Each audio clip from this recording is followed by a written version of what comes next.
Hello, നമസ്കാരമുണ്ട്. ഇതെന്തൊക്കെയാണ്? എല്ലാവർക്കും സുഖമല്ലേ? പിന്നെ നമ്മളെ കുറച്ച് കാര്യങ്ങളൊക്കെ പറഞ്ഞിങ്ങനെ വരാമെന്ന് കരുതി. നമ്മൾ പ്രമുഖനോ പ്രശസ്തനോ സൂപ്പർ സ്റ്റാറോ അല്ല. അതുകൊണ്ട് നമുക്ക് പറയാനുള്ള അഭിപ്രായങ്ങൾ ഇവിടെ പറയുക എന്ന് കരുതി.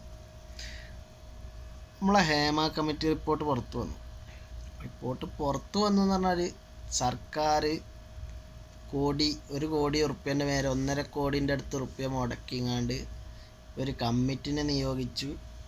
ആ കമ്മിറ്റി വളരെ കുറച്ച് ആൾക്കാരെ, സിനിമാ മേഖലയിൽ വളരെ കുറച്ച് 10, 50, 60, 64 ആളുകളൊക്കെ വെച്ചുങ്ങാണ്ട് ഓലൊരു കമ്മിറ്റി റിപ്പോർട്ട് തയ്യാറാക്കി. ആ റിപ്പോർട്ട് സർക്കാരിന് സമർപ്പിച്ചിട്ട് 4.5 വർഷം കഴിഞ്ഞു. സർക്കാർ അത് ഇങ്ങനെ എന്താ പറയുക, നടയിൽ വെച്ചുങ്ങാണ്ട് വിരിഞ്ഞിറങ്ങുമോ എന്ന് എഴുതിയാണ്ട് അതിന് അടയിരുന്നു. വിരിഞ്ഞിറങ്ങിയതുമില്ല, ആകെ കെട്ട് നാറി. ഇപ്പോൾ അവസാനം കെട്ടയച്ചു. അപ്പോൾ നോക്കുമ്പോൾ എന്താ, പ്രമുഖരായിട്ടുള്ള ആളുകളെ പേരൊന്നും അതിലില്ല. ഒക്കെ പ്രമുഖർ, വെറും സ്റ്റാർസ് ഇൻ ദ സ്കൈ. അത് മാത്രമേ ഉള്ളൂ. സ്റ്റാറുകൾ മാത്രമേ ഉള്ളൂ, സൂപ്പർ സ്റ്റാറുകൾ മാത്രം. എന്തുകൊണ്ടാ പേരുകൾ വന്നില്ല? നമ്മൾ സാധാരണക്കാരായ ആളുകളുടെ ഉള്ളിലുള്ള ചിന്താഗതി ആണ് ഞാൻ പറയുന്നത്, നമുക്കുള്ള സംശയങ്ങൾ. അല്ലാത്ത ആളുകൾക്ക്, പ്രമുഖർക്കും പ്രശസ്തർക്കൊക്കെ ഉള്ള സംശയങ്ങളും കാര്യങ്ങളൊക്കെ വേറെ. സർക്കാർ എന്തുകൊണ്ട് ഇത്രയും കാലം ആ റിപ്പോർട്ട് പുറത്തു വിട്ടില്ല? ഇനി പുറത്തു വിടണ്ട. സർക്കാർ ഒരു കോടികൾ മുടക്കിയിട്ടൊരു റിപ്പോർട്ട്, ഒരു കമ്മിറ്റിനെ നിയോഗിച്ച് ഒരു റിപ്പോർട്ട് തയ്യാറാക്കാൻ പറഞ്ഞാൽ സർക്കാർ സ്വാഭാവികമായിട്ടും ആ കമ്മിറ്റി കൊടുക്കുന്ന റിപ്പോർട്ട് വായിച്ച് നോക്കും. അപ്പോൾ അതിൽ ഗുരുതരമായ പ്രശ്നങ്ങൾ ഉണ്ടെന്നുണ്ടെങ്കിൽ സർക്കാർ അതിനെ പഠിക്കണം.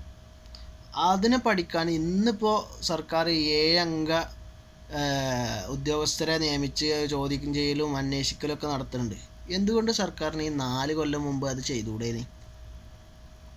ഇത്രയും പ്രശ്നമായ ഒരു റിപ്പോർട്ട് കിട്ടിയിട്ട്, എത്രയോ പേജുകളുള്ള ഒരു വലിയ റിപ്പോർട്ട് കിട്ടിയിട്ട് അതിലുള്ള ഗുരുതരമായ ആരോപണങ്ങളും ഗുരുതരമായ പ്രശ്നങ്ങളും എന്തുകൊണ്ട് സർക്കാർ അന്ന് പഠിച്ചില്ല? പുറത്തു വിടണ്ട. എന്തുകൊണ്ട് അതിനെക്കുറിച്ച് പഠനം നടത്തിക്കൂടാ? അതിന് ഉദ്യോഗസ്ഥരെ വെച്ചാണ്ട് അത് പരിശോധിക്കാൻ പറ്റൂലേ? അതിന് വേണ്ട അന്ന് അത് ഇല്ലാതാക്കാൻ വേണ്ടിയിട്ടോ അങ്ങനെ ഒരു കാര്യം ഉണ്ടെങ്കിൽ ഈ സെറ്റുകളിൽ അതിന് വേണ്ട ഒരു പ്രധാനപ്പെട്ട കമ്മിറ്റിയോ അല്ലെങ്കിൽ ഏതെങ്കിലും ഉദ്യോഗസ്ഥരെ വെച്ചിട്ട് അവിടെ മയക്കുമരുന്ന്, ലഹരി, വെറും പീഡനം മാത്രമല്ലല്ലോ, അവിടെ സ്ത്രീകൾക്ക് തൊഴിലവസരങ്ങളിൽ അവർ നേരിടുന്ന പ്രശ്നങ്ങൾ, ബുദ്ധിമുട്ടുകൾ. സ്ത്രീകൾ പറയുമ്പോൾ പല പ്രശ്നങ്ങളും ഉണ്ടാവും. അവർക്ക് മെൻസസിൻ്റെ പ്രശ്നങ്ങൾ, കാര്യങ്ങൾ, ഇതൊക്കെ വരുന്ന സമയത്ത് അവരെ എങ്ങനെയാണ് ഈ സിനിമാ മേഖല, അതിൻ്റെ ഡയറക്ടറാണെങ്കിലും നിർമ്മാതാക്കളാണെങ്കിലും അവരെ എങ്ങനെയാണ് അവരോട് പെരുമാറുന്നത്? ആ സമയത്ത് അവർക്കുണ്ടാകുന്ന ശാരീരികവും മാനസികവുമായ ബുദ്ധിമുട്ടിനെ അവർ വകവെക്കാറുണ്ടോ? അതോ അവർക്ക് അവരുടെ സിനിമ മാത്രമാണോ വലുത്? ഇങ്ങനത്തെ കാര്യങ്ങളൊക്കെ സർക്കാരിന് എന്ത് ചെയ്യുക, ഈ കമ്മിറ്റികളെ വെച്ചിട്ടോ അല്ലെങ്കിൽ ഉദ്യോഗസ്ഥരെ വെച്ചിട്ടോ ഒക്കെ പരിശോധിക്കാമായിരുന്നു. മയക്കുമരുന്ന്, ഇങ്ങനത്തെ കാര്യങ്ങൾ, ലഹരി ഉപയോഗം സിനിമാ മേഖലയിലുണ്ടെന്ന് പറയുമ്പോൾ, അങ്ങനെ ഉണ്ടെന്നുണ്ടെങ്കിൽ സർക്കാരിന് അത് പരിശോധിക്കാമായിരുന്നു അല്ലേ? എന്തുകൊണ്ട് സർക്കാർ ഈ 4.5 വർഷം അത് പരിശോധിച്ചില്ല എന്നുള്ള ഏറ്റവും വലിയൊരു ഗുരുതരമായ ആരോപണം, അല്ലെങ്കിൽ ഒരു ചോദ്യം. ആരോപണം എന്നല്ല, നമ്മളതിനും ആരോപണം ഉന്നയിക്കാനൊന്നും ആയിട്ടില്ലല്ലോ. ഒരു ചോദ്യം ഒരു സാധാരണക്കാരൻ ആയ നിലക്ക് എനിക്കുണ്ട്. പിന്നെയെന്ന് പറഞ്ഞു കഴിഞ്ഞാൽ, നിലവിൽ പവർ ഗ്രൂപ്പ് ഉണ്ട്. അത് ഇന്നും ഇന്നലെയും തുടങ്ങിയൊന്നല്ലല്ലോ, കുറേ കാലങ്ങളായിട്ടുള്ളതാണ്. പല ആളുകളുടെയും തൊഴിൽ നിഷേധിച്ചിരിക്കുന്നു. പല ആളുകൾക്കും ശക്തമായ എതിർപ്പ് ഈ ഭാഗത്തു നിന്ന് ഉണ്ടായിട്ടുണ്ട്, ശക്തരിൽ നിന്ന്. പിന്നെയെന്ന് പറഞ്ഞു കഴിഞ്ഞാൽ ഇനിയിപ്പോൾ ഈ അടുത്തൊന്നും ഇതൊന്നും മാറാനും പോകണില്ല എന്നുള്ളതൊരു വാസ്തവമാണ്. ഇങ്ങനെയൊന്നും ഇത് മാറുമെന്ന് ഞാൻ കരുതുന്നില്ല. പിന്നെ ഇവരെ ഈ വാതിൽ മുട്ടലും ചവിട്ടിപ്പൊടിച്ചലും കയറി പിടിക്കലൊക്കെ കുറേയൊക്കെ നിൽക്കും. അത് ഓൽക്കൊരു പേടി ഉണ്ടാവും. കാരണം ഇത് കുറച്ച് കഴിഞ്ഞ് കഴിഞ്ഞാലേ ഇനിയും പുറത്ത് ചാടുമോ, ആൾക്കാർ വിളിച്ചു പറയുമോ എന്നുള്ളൊരു പേടി അത് ഇവർക്കൊക്കെ ഉണ്ട്. ഒക്കെ മാളത്തിൽ വിളിക്കുന്നത് അതാണ്. എൻ്റെ പേര് വരുമോ, എന്നെ പറയുമോ, ഇനിയിപ്പോൾ മറ്റോളെങ്ങാനും വന്നാണ്ട് എന്നെ പറ്റി പറയുമോ, അയാൾ വന്നാണ്ട് എന്നെ പറ്റി പറയുമോ എന്നുള്ളൊരു പേടി എല്ലാവർക്കും ഉണ്ട്. പലരും ഇവരെന്താ പറയുക, ഇവർ ഈ സ്ക്രിപ്റ്റുകൾ വായിച്ച് ഇവർക്ക് തഴക്കം വന്നപ്പോൾ ഒരു കേസിനെ എങ്ങനെ നേരിടാം, ഒരു പ്രശ്നത്തെ എങ്ങനെ പരിഹരിക്കാം, ഇതൊക്കെ സിനിമകളിലൂടെ നമ്മളും കാണുന്നുണ്ടല്ലോ. ഈ സിനിമ കണ്ടിട്ട് പലരും മോട്ടിവേറ്റ് ആയിക്കാണ്ട് പല കാര്യങ്ങളും ചെയ്യുന്നുണ്ടല്ലോ. റോബിൻഹുഡ് മോഡൽ, എന്താ പറയുക, ബാങ്ക് കൊള്ള, അല്ലെങ്കിൽ ATM മോഷണം, ഇതൊക്കെ നമ്മൾ അതേമാതിരി പല ദൃശ്യം മോഡൽ കൊലപാതകം, ഇതൊക്കെ നമ്മൾ സ്വാഭാവികമായിട്ടും ഇത് കണ്ടുകൊണ്ടൊക്കെ ചെയ്യുന്നുണ്ടല്ലോ. അപ്പോൾ ഈ സ്ക്രിപ്റ്റുകൾ വായിച്ച് ഇവരൊക്കെ ജീവിതത്തിലും അഭിനയിക്കാനും അല്ലെങ്കിൽ ജീവിതത്തിൽ ഇതിൻ്റെ കാര്യങ്ങൾ പ്രാവർത്തികമാക്കാനൊക്കെ ശ്രമിക്കുന്നുണ്ടെന്നാണ് എനിക്ക് തോന്നുന്നത്. പല കേസുകളിലും പല കാര്യങ്ങളിലും ഇവർ ഭീഷണിപ്പെടുത്തുക, ഓർക്ക് വേണ്ടത് ചെയ്യുക, തെളിവ് നശിപ്പിക്കുക.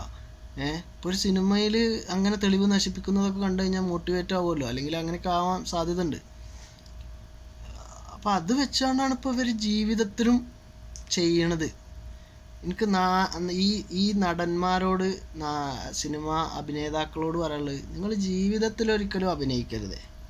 ഇപ്പോൾ സിനിമയിൽ അഭിനയിച്ചോളൂ, ഞങ്ങൾക്കൊക്കെ കാണാൻ രസമാണ്, പക്ഷെ ജീവിതത്തിൽ നിങ്ങൾ അഭിനയിക്കരുത് പ്ലീസ്. ജീവിതത്തിൽ നിങ്ങളെ സ്വഭാവം പുറത്തിടിക്കുക. നിങ്ങൾ യഥാർത്ഥത്തിൽ നിങ്ങൾ ആളുകളെ കാണുമ്പോൾ എല്ലാവരും എന്നും ചിരിച്ചോളണം, ആളുകൾക്ക് എപ്പോഴും ഇങ്ങനെ സമ്മതനായിട്ട് നടന്നോളണം എന്നൊന്നും ഒരു നിർബന്ധമല്ല. അതേപോലെ ഈ ജനങ്ങളോടും എനിക്ക് പറയണ്ടേ, ഒരാളെ കാണുമ്പോഴത്തേന് ഓടിച്ചൊന്ന് സെൽഫി എടുത്ത് അയാളുടെ പ്രൈവസി നമ്മൾ വിട്ടുകൊടുക്കണം. ഒരു പ്രശസ്തനാണെന്ന് എഴുതിയിട്ട് അയാളെ കുടുംബമൊത്ത് സ്വസ്ഥമായിട്ട് സ്വൈരവിഹാരം നടത്താൻ പറ്റാത്ത സാഹചര്യങ്ങൾ അതൊക്കെ ഉണ്ട്. ഒരു ഹോട്ടലിൽ പോയി ഒന്ന് കുടുംബത്തിനൊപ്പം ഇരുന്ന് ഒന്ന് സമാധാനത്തോടെ ഭക്ഷണം കഴിക്കാൻ വയ്യ, ഒന്ന് റോട്ടിൽ കൂടെ നടക്കാൻ പറ്റൂല, അതൊക്കെ മാറണം. അവരും സാധാരണക്കാരായ മനുഷ്യന്മാരെ പോലെ കണ്ടുകൊണ്ട് അവരും അതിൽ നടക്കട്ടെ. സിനിമയുമായി ബന്ധപ്പെട്ട കാര്യങ്ങൾ വരുമ്പോൾ നിങ്ങൾ അവരെ ഫോട്ടോ എടുക്കാനും ഇതാക്കാനൊക്കെ ഇതാക്കിക്കോളൂ. പ്രൈവസി, അവരുടെ സ്വകാര്യ ജീവിതത്തിലേക്ക് ഇങ്ങനെ ഇടിച്ചു കയറാതിരിക്കാൻ ശ്രമിക്കുക ജനങ്ങളും. അപ്പോൾ സിനിമാ കാര്യങ്ങളിലേക്ക് വരാം. എന്താണ് ഇപ്പം നടക്കുന്ന കാര്യങ്ങളിൽ ഇനിയും ഒരുപാട് ഭൂകമ്പങ്ങൾ സംഭവിക്കാനുണ്ട്. പക്ഷേ അതിൽ പല ആളുകളും പറഞ്ഞു വരില്ല, രംഗത്ത് വരില്ല. അതിന് പ്രധാനപ്പെട്ട കാരണം ഒന്ന്, പോലെ അവസരം നഷ്ടപ്പെടും, മറ്റൊന്ന് നിലവിൽ അവർ പ്രശസ്തരും പ്രമുഖരും പ്രഗത്ഭരുമാണ്.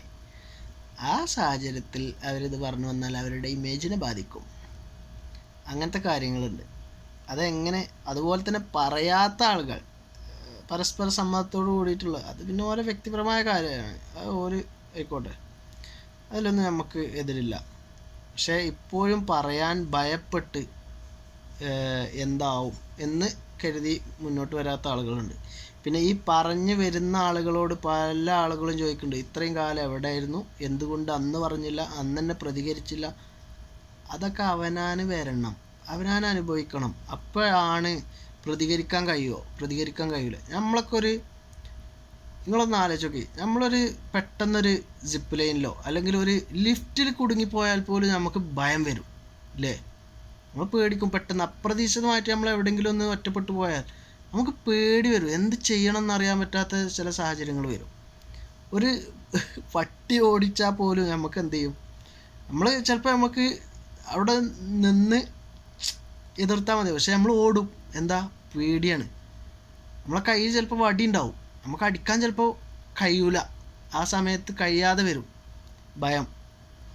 ഇതുപോലെ തന്നെയാണ് ഒരു പെൺകുട്ടിക്ക് അവരുടെ ശരീരത്തിന് അവർ അപ്രതീക്ഷിതമായിട്ട് അറ്റാക്ക് ചെയ്യുമ്പോൾ അവർ ചിലപ്പോൾ നമുക്ക് ഒക്കെ നിലച്ചു പോവും, നമുക്ക് ശബ്ദം കിട്ടാതെ വരും, അല്ലെങ്കിൽ ഭയം അത് വരും.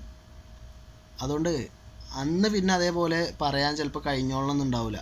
ഇത് അന്ന് പോട്ടെ, ഇന്ന് ഈ 21-ാം നൂറ്റാണ്ടിൽ ഈ കാലഘട്ടത്തിൽ പോലും പറയുമ്പോൾ അവരെ മാത്രം മോശക്കാരാക്കിക്കൊണ്ടാണ് നമ്മൾ പല ആളുകളും ചിത്രീകരിക്കുന്നത്.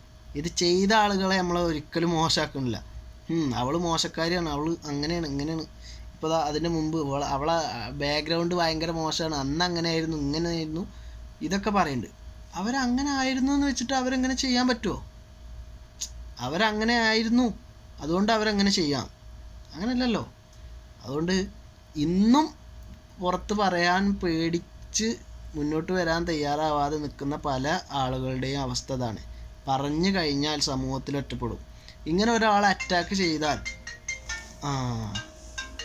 കഴിഞ്ഞു കോളുന്നു. ഇങ്ങനെ ഒരാൾ അറ്റാക്ക് ചെയ്താൽ അത് ആ ഒരു ആൾക്ക് പിന്നെ ഈ സമൂഹത്തിൽ ജീവിക്കാൻ കഴിയും. അവരെ നമ്മളെങ്ങനെയാവും നോക്കിക്കാണുക? കോള് വന്നു കേട്ടോ. എന്നാൽ ശരി.